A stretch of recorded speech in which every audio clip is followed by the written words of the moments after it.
I'm Stacey Dogan from the law school. And I'm Woody Hartzog from the law school as well. And so we wanted to just give us a short overview, and this doesn't count toward Woody's 5 minutes. I wanted to just talk about the community here that has been working on these issues and the way that we came together a little bit, and a very recent real world application of our interdisciplinary research that we were all involved in. So a group of very people who have now become dear friends of mine and ours in the room really started meeting about a decade ago to talk about issues raised, legal and ethical and policy issues raised by computer technology from computational tools and so forth, from two perspectives, what are the legal and regulatory questions raised by these technologies, and how can these technologies help to respond to legal and regulatory challenges? This community, which we sometimes call the Cyber Alliance, has been meeting and has brought in speakers over the last many years. And we've been talking for a long time about collaborating, doing some kind of research and other collaboration. And this past summer, a group of us, including several people in this room, got together to submit comments to the National Telecommunications and Information Agency within the Commerce Department, who had sent out a request for comments on AI accountability. And it was a really exceptional opportunity for lawyers, computer scientists, data scientists, and ethicists to kind of come together and have conversations about recommendations we might make to the government about how to approach this question. Our comments were fairly high level, but they were informed by people across disciplines within law. We had torts faculty members, intellectual property faculty members, privacy experts, and others, and then experts across a number of different areas of computer science. And I'd encourage you to take a look at our report for an example of the kind of real world impact that our research can have. And now I'm going to turn it over to Woody, who's going to talk about his research. Thank you so much, Stacey. It's a pleasure. And I just want to say it's an honor to be able to host this, and it's an honor to see you all here. I'm only in my second year here at BU, but it's a thrill to see such interest in this. I know that I'm a little biased, but I think that the community here around responsible AI is really unique, and I'm looking forward to seeing what everyone else has to say. So I wanted to talk a little bit about my own research here, just to sort of set the table for a lot of what caused us to define the scope of research the way that we do. So I am basically a researcher around privacy, but also law and technology, artificial intelligence, and robotics. And my research tends to focus on the intersection of these three kinds of areas. One of the things that when we're thinking about responsible AI always comes up is the question of privacy. My mom will probably call me up once every week or so, seeing something in the news, and say, "What's going on with the AI? Is it tracking us? Is it leaking things?" I think that this is a key component, because not only does artificial intelligence require information to run, exceptionally large amounts of information to run, but it also is capable of being used in ways that violates, I think, established principles of trust, obscurity, and autonomy, which I think are three important privacy related values. Recently, I had the honor of testifying in front of the Senate Judiciary Committee around the concept of artificial intelligence legislation.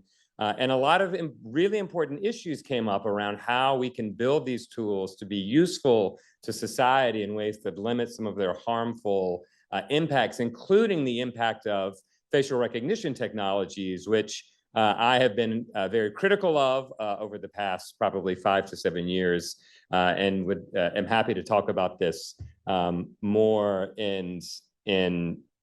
during drinks.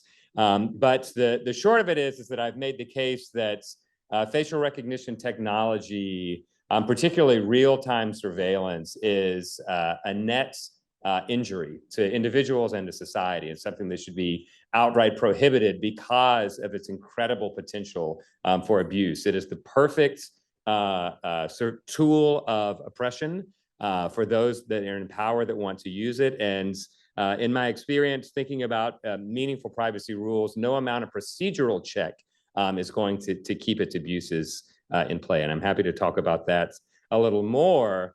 I also am happy to talk about, during the break, the concept of privacy and design. So one of the things that privacy law has been obsessed about for years is the collection of personal information. What are you collecting? How are you using it? Who are you sharing it with?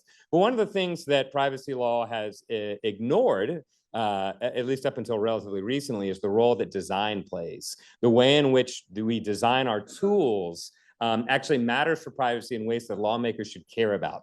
And this involves a lot of research I've done related to the Federal Trade Commission and its policing of unfair and deceptive trade practices, among other things that I'd be happy to talk with you about later as well. But the actual thing that I wanted to talk to you about today that I think is relevant, and it came up as part of my testimony at the Senate, is how do we regulate AI in a way to make it trustworthy? So the concept of trust is something that I started writing about a few years ago with respect to privacy law, based on, as an alternative to what I viewed to be a very individual-centric notion of privacy. So privacy law, as it currently exists, puts all of the responsibility and the risk onto individuals. How many of us have clicked the I agree button? Raise your hand if you've clicked I agree without reading the terms. Keep them up. You know you haven't read them.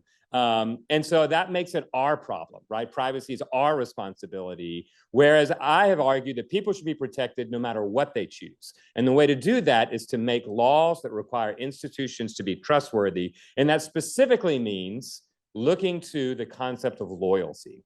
The concept of loyalty is one that has existed in law for quite some time, but hasn't really been applied meaningfully to information technologies, particularly those that both design and deploy them.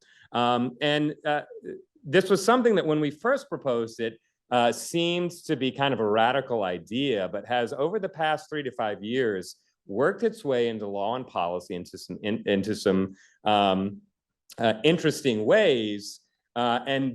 Most recently, this language has been introduced in bipartisan legislation in the Senate, which is a proposed duty of loyalty for platforms that are designing and deploying technologies. This is also something that I think could be applied to those that design and deploy artificial intelligence, which is trusted parties, those that design and deploy artificial intelligence, may not process personal data or design information technologies in a way that substantially conflicts with the best interests of a person with respect to the experience of the person when using a platform owned or controlled by the trusted party. So how you interact with an app, for example, or the personal data of the person. Now, what does this actually mean? Well, what it actually means is that we should have a general rule that prohibits companies from designing or deploying AI in ways that betray our trust.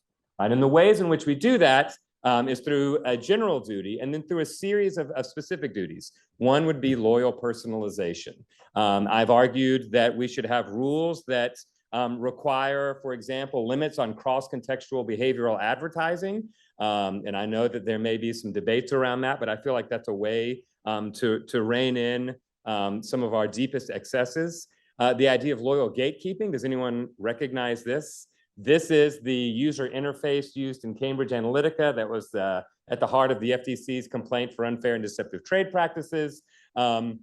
If we trust you not to sort of broker our information with others, you should keep that trust and you should be loyal. There are rules around loyal influencing. Has anyone here heard of the term dark patterns? Manipulative user interfaces, right? So if you see here, we've got subtle design choices that are meant to channel your behavior in one particular direction, right? Do you want to click the shiny blue, yes, take the offer, or do you want to click the no, I don't like savings, right?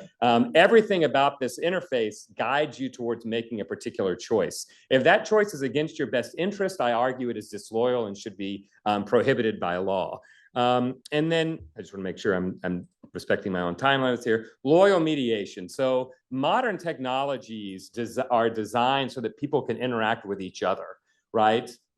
they should be designed in such a way to respect our best interests. When you design an algorithm that rewards, for example, hateful posts, right? Then you've designed an algorithm that encourages people to be cruel and vitriolic against each other, which I would argue would be a violation of the duty of loyalty as well. So in conclusion, I argue that a duty of data loyalty for artificial intelligence is a way to help make AI trustworthy. It's only one piece of a larger puzzle, but it could be the piece that makes all the other pieces work. Thank you very much. I appreciate it.